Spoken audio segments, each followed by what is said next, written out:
IVM. I want to thank Intel for supporting our show. Do you remember last year when we spoke about how the Intel vPro platform is built for business? Well, I'm glad to say we've kicked it up a notch. That's right, Intel is back with a new and improved version of the platform. The new Intel vPro platform lets you do more of what you want and less of what you don't. So it's better for you and for your IT teams, who really are the backbone of keeping your work-from-home experience easy and enjoyable. I can safely say that the new vPro platform gives you more enterprise efficiency with less constraints. Visit intel.in/morewithvpro, that's VPRO, to discover how you can get more done with less waiting. If you're listening on the IVM Podcast Android app, click the link that's visible to you now. Welcome to All Things Policy, a daily podcast by the Takshashila Institution. We are a bunch of policy nerds based in Bengaluru, and we like bringing fresh perspectives to Indian affairs and Indian perspectives to global affairs. So grab a cup of coffee, sit back, and join us for today's chat. Hello and welcome to All Things Policy. As all of you might know, over the last few days, India has consistently been reporting the highest ever number of cases of COVID-19 on every single day, clearly indicating that the disease is spreading at an extremely fast rate. But despite that, not all of India's local or state governments really have a strategy in terms of testing for the disease, detecting which communities are spreading in, and coming out with a coherent plan to lift and impose lockdowns as necessary to contain the spread of the disease. So I have with me today Dr. Shambhavi Naik. Hi, Doc. Hey, Anirudh. Hello, everybody. So, Doc, you have a document coming out soon about what India's testing strategy should be. And we'll be discussing that over the course of this episode. But first, I want to understand a little bit about the context in which this document is appearing. Broadly, what trends do you see in terms of how India is testing? What trends do you see in terms of how the disease is spreading?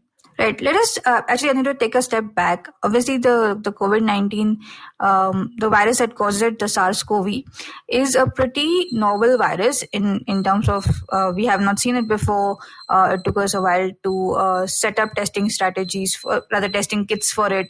We still don't know a lot about it. So, for example, we don't know how soon the people who get infected with it create antibodies, how long those antibodies stay in them for, whether they offer immunity from a second infection, and how long, if they do, how long will that immunity stay for it. So there are a lot of questions that we still have to answer. And so our testing and the way we interpret our testing really depends on the science and how soon it can get confirmed.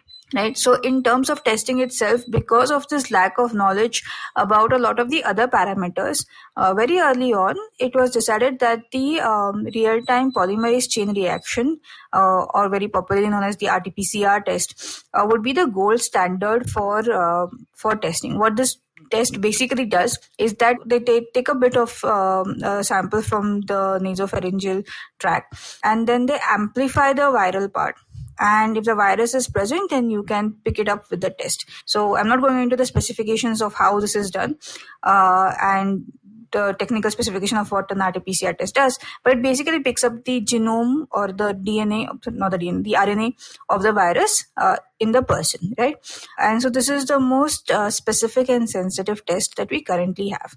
I think India is currently doing between 1.5 to 2 lakh tests per day. Previously, and also I think we discussed this in one of our previous ATP episodes, we need to be doing closer to 5 lakhs a day to kind of stay on par with the requirements that we have. I'm assuming that the way in which India is doing tests is also not necessarily consistent. I think Mumbai, for example, has a very different testing strategy from Bangalore, for example. So can you tell us a little bit about the various ways in which Indian states are going about trying to assess the spread of the disease?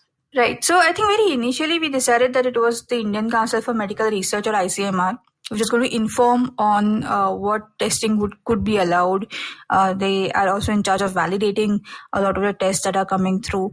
They also test for the virus themselves. They also make their own kits. So there is a little bit of conflict of interest within ICMR, but the ICMR has been keen informing on the latest science to the states. And the states seem to have a little bit of leeway in figuring out what they can actually use. The problem is that most of these results have to be reported back to ICMR. So I remember a few weeks ago, Kerala initially decided that they were going to start using the rapid tests. So rapid tests are basically tests which look for the antibody that is generated in the body. They are quick. So the RT-PCR, for example, the technique itself takes 2 to 3 hours to give a result. The rapid test will give a result in between 30 to 45 minutes. So obviously it's a quick test, but and I'm sure we'll come to this, the interpretation of the test is a little difficult. So Kerala said that we want to do the antibody test because it's a quick test, and the ICMR came out and said that we're not sure whether this can be used for a diagnostic purpose. So there was a little bit of confusion there. A lot of the other states also have subsequently gone on to decide on the kind of test that they want to do. The antibody tests are being quite popular. A lot of the states have at least bought kits to do the antibody test.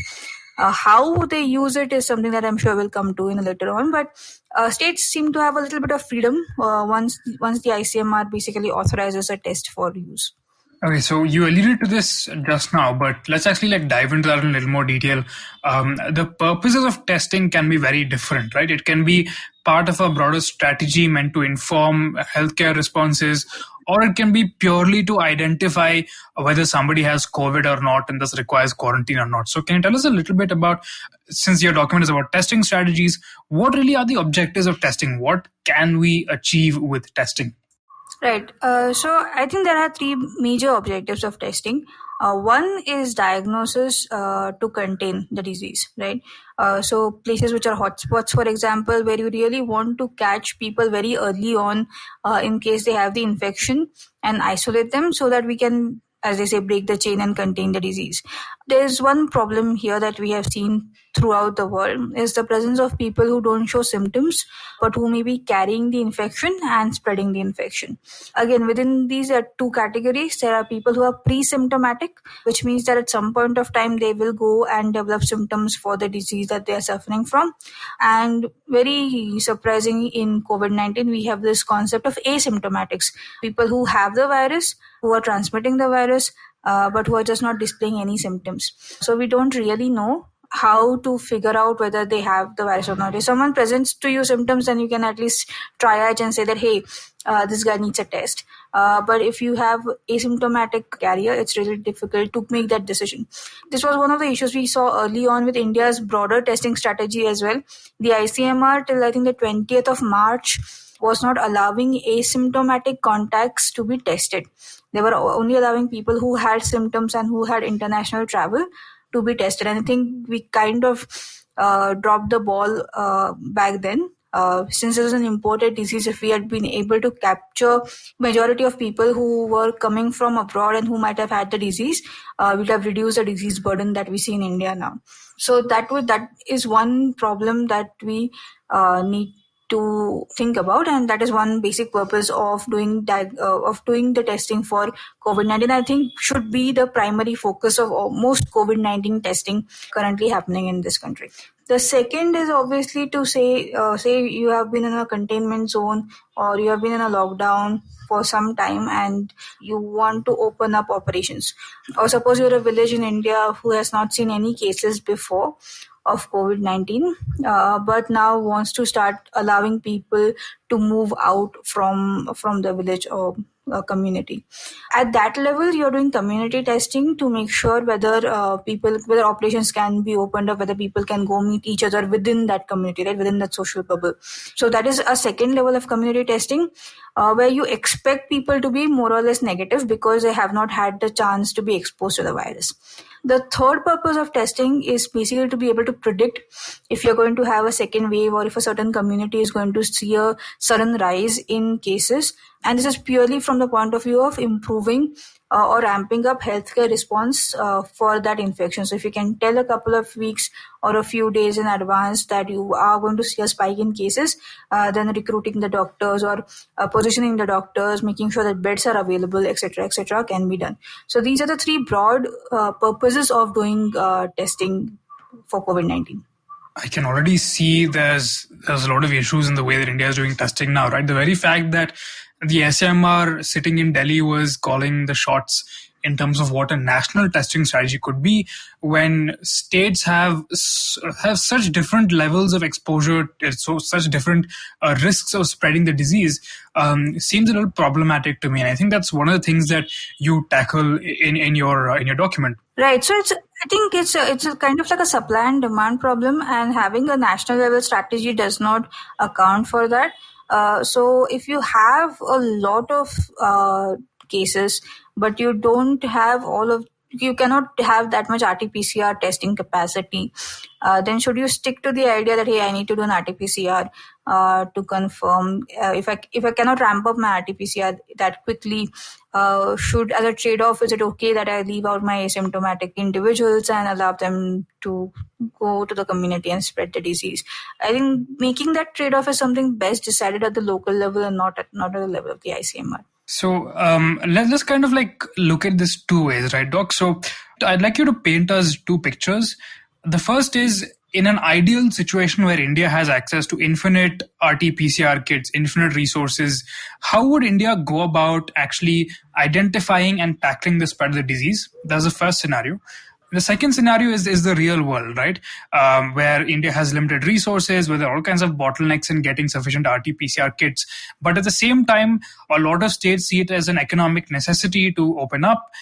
The disease is rapidly spreading. So how do you identify how it's spreading and then take action? Right. So let us go to the first scenario first, where we have infinite RT-PCR testing capacity. I think there's another point that is very important in this aspect is the time to do RT-PCR.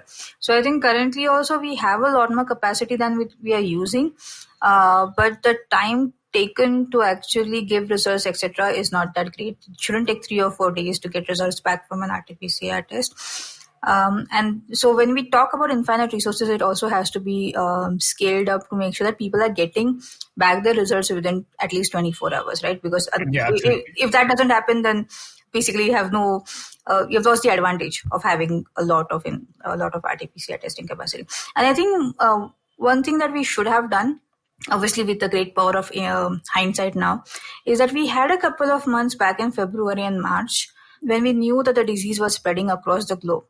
And we could have at least started putting more private labs into the game to kind of build that resource to do RT-PCR testing, so that people who were coming from abroad got tested immediately.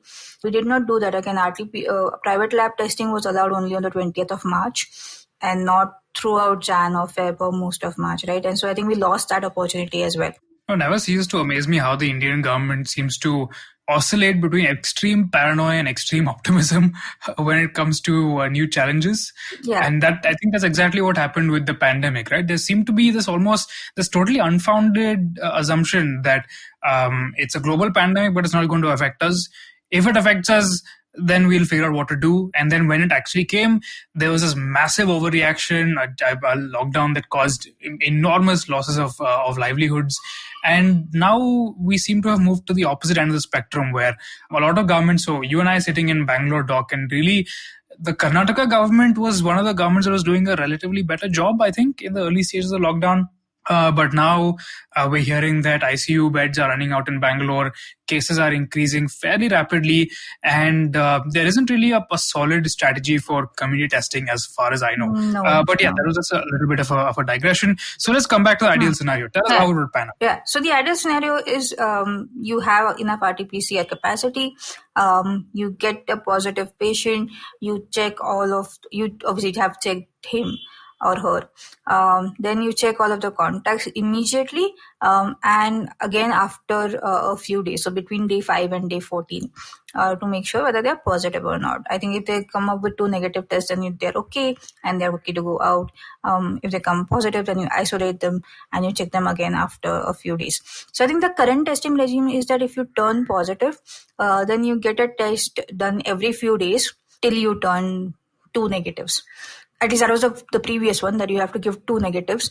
Once we started seeing a ramp up in the number of cases, I think doctors started letting people discharge after 1 negative case. That was a policy, at least in Maharashtra, that I know of, which is slightly problematic again because this is a novel disease. We don't know, and the kits are pretty unreliable at times. A lot is dependent upon sampling. So having 2 negatives kind of was more confidence building measure than the one test, but still you have to turn up negative, right?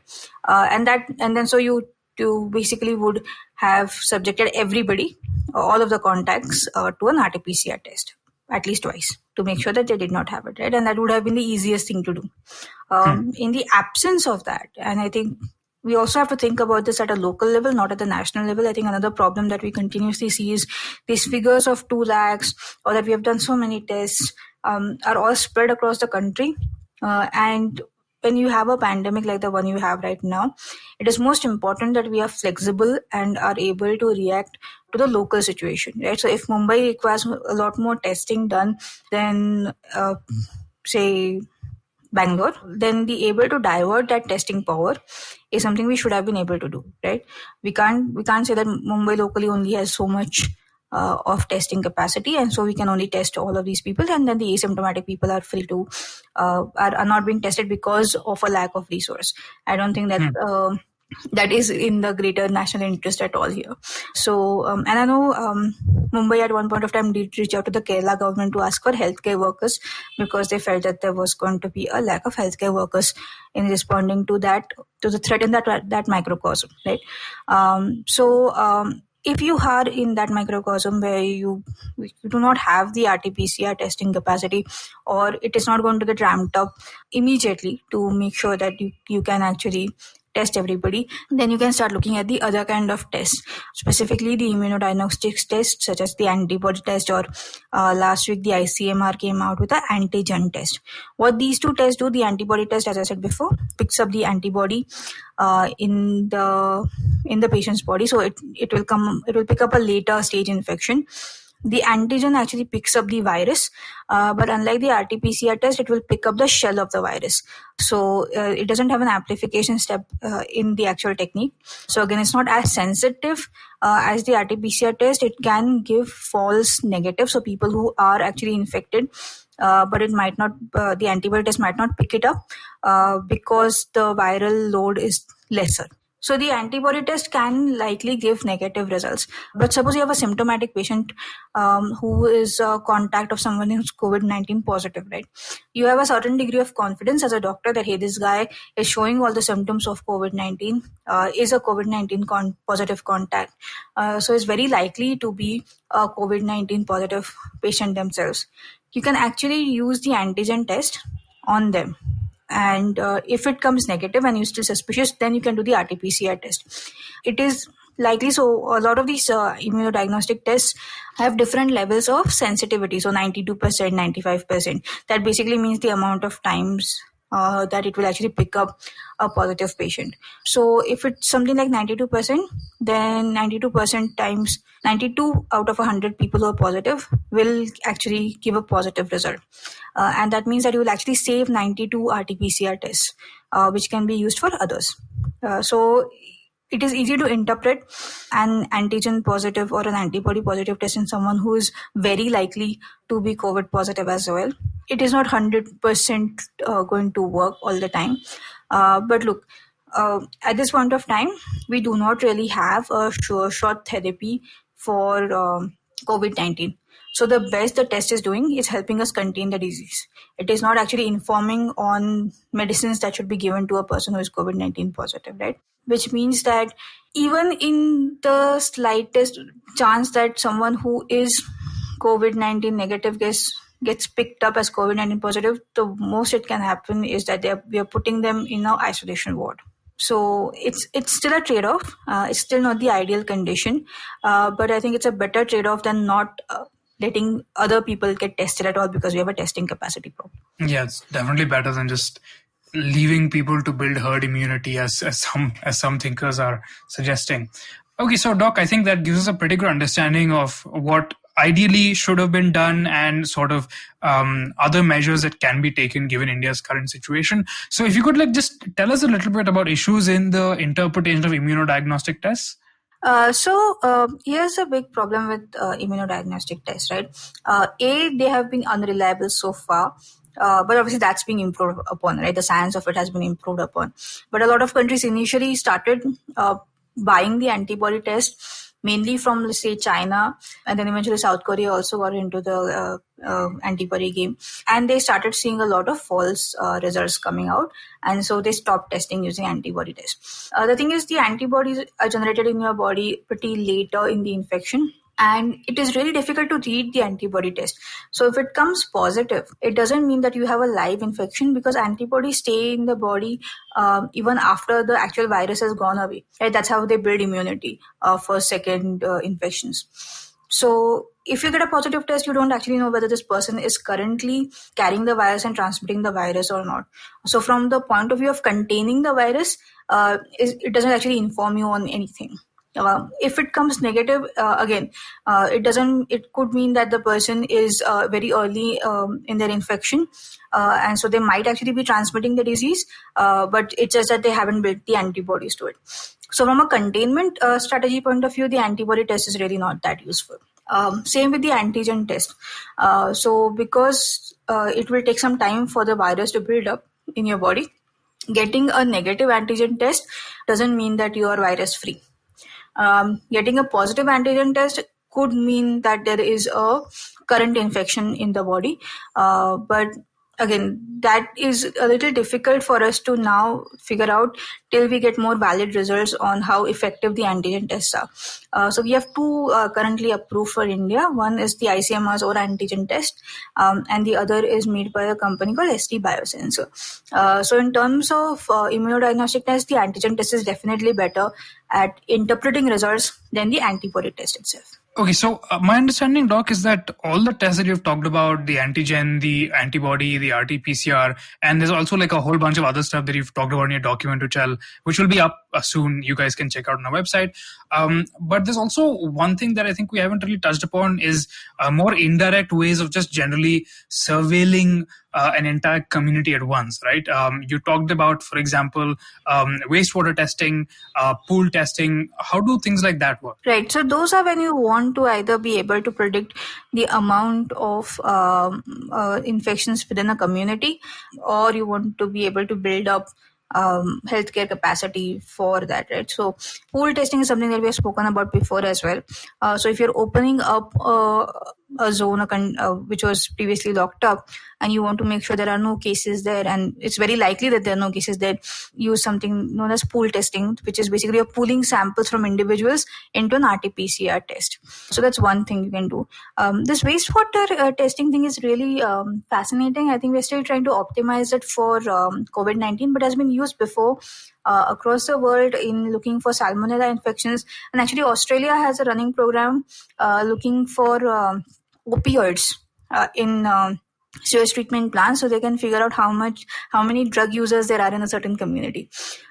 So the idea is that it will not tell you individuals who are infected, but it can help you predict if there is going to be a spike in cases that is coming up, and based on that you can actually prepare your healthcare responses. So are India's sewage systems actually organized enough for that kind of thing? Do we have the capacity to do this? I don't know. I know a couple of labs who are trying to do wastewater analysis. I mean, currently we're still actually figuring out whether in COVID-19 it can be an accurate predictor in the first place. So the technical specifications on how you can get the RNA out, how you can actually do the RT-PCR and stuff is being worked out. I attended a seminar where there was a scientist from IIT Gandhinagar who said that they have more or less found a protocol that will work, and they're waiting for it to be published. But once it gets published, I'm sure you'll find out further details. Again, the actual infrastructure will change from place to place. Obviously, will not be at all useful in villages which do not have a communal kind of sewage system. So that one we'll have to figure out with a city planner. So, all right. I think, thank you so much, Doc. I think clearly it's not that India cannot figure out how to measure and contain the spread of COVID, but we just need a proper testing strategy to identify it and come up with a concrete plan to do so. Thank you. I have a much better sense of like what needs to be done in the months to come. Let's hope that those in government also hear this podcast and get a sense of it, and more importantly, read your document. So thank you so much for joining us, and thank you so much for listening to All Things Policy. Thank you, Anirudh. If you liked our show, don't forget to check out other interesting podcasts on the IVM network. You can tune into them on the IVM Podcast app, ivmpodcast.com, or wherever you listen to your podcasts. You can also follow IVM on social media. The handle is @IVM Podcasts on Twitter, Facebook, and Instagram. And hey, if you'd like to dive into Takshashila's research on technology, strategy, and economic affairs, check us out at our Twitter handle @TakshashilaINST or our website takshashila.org.in. I hope you enjoyed that show. I'd like to thank our sponsors this week, Paytm Money and Intel. We appreciate their support. It's been a fantastic week on the IVM network. I hope that you've been checking stuff out, but some of the highlights that you definitely should check out. Ashish Vidyarthi, host of Begin the Journey, was on Cyrus Says. They had a really fun conversation. I think you'll enjoy that. Uncle Please Sid did an episode around development, which was really, really fun. On Edges and Sledges, we had Adam Holyoke, former England captain. While those guys are killing it, one cricketer after the other. Definitely do check out Advertising is Dead. We talk about esports with some really guys who really know that space. Smile India, absolutely right. These guys are killing it as well. So is Pawan at Pragati. Don't forget The Original Things. Again, one of my favorite shows. You must check that out. And thanks for listening, and we hope to catch you again next week. Hi, my name is Anupam Gupta. I'm B50 on Twitter. I am the host of Paisa Vaisa, a show that talks money. On my show, I speak to experts from every field of money and finance, from stock markets, equities, debt funds, credit cards, life insurance, every possible area of money and finance that you can think of. We even did an episode on cryptocurrency. I've got fantastic guests from mutual funds to personal finance experts everywhere. Robo-advisory, startups, just name it, we've got it. At Paisa Vaisa, we help you make smart decisions about money. You work hard for money. Now make your money work hard for you. New episodes out every Monday, and you can listen to my show on the IVM Podcast app or any other podcasting app that you have.